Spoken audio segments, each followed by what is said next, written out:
You can solve 90% of limit problems with one cheat code, and I want to show you how to do it in this video.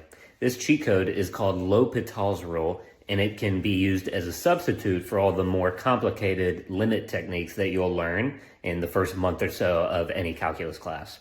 So let's go over to the whiteboard and show how this works. So for example, let's start with this. So the normal way that you have to solve a limit like this is to basically factor. Now, before we do anything, we should check that it's equal to an indeterminate form of 0 over 0. But here you can see that it is, right? If we plug in, we would get what? We would get -1. So -1 squared minus -1 minus 2. So 1 plus 1 minus 2, that's 0.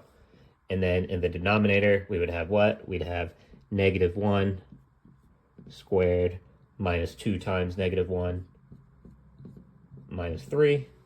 So if we zoom out, hopefully it's clear that we would get 0 over 0. So that's good.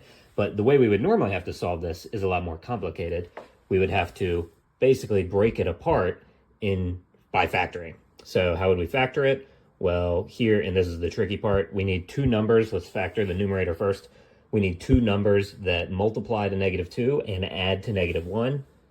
There's a little bit of a guess and check component here. There is a more efficient way to do it for problems like this, but I won't dive into that here. But basically, these are the two factors that will work. And if you don't, or if you aren't sure about that, just double check that when you multiply these, they add up to x squared minus x minus 2. Secondly, we need to factor the denominator. This, again, we need to do the same thing. We need something, or two different numbers that multiply to -3 and add to -2. What would do that? Well, here we would have basically x minus 3 and then x plus 1. And then by doing this, you can see that these two factors cancel out, x plus 1 in the numerator and denominator. We're left with x minus 2 over x minus 3. So x minus 2 over x minus 3. And then if we pull down the limit here, so remember we have limit as x approaches -1. And then here, finally, we can just plug in -1 again, see what we get. So if we plug in -1 for x, what do we get? We get -1 minus 2 over -1 minus 3. Final answer, 3/4. This is the longer, more complicated way of doing it. The faster way of doing it, if you know your derivative rules, is L'Hopital's rule. Basically, just take the derivative of the numerator. What's that? Hopefully it's clear. 2x minus 1. What's the derivative of the denominator? 2x minus 2. And then plug in. Plug in -1 at this point. So we'd get 2 times -1 minus 1. Oh, whoops, let me fix that. 2 times -1 minus 1. And then basically 2 times -1 minus 2. What does that give us? -3 over -4, 3/4 again.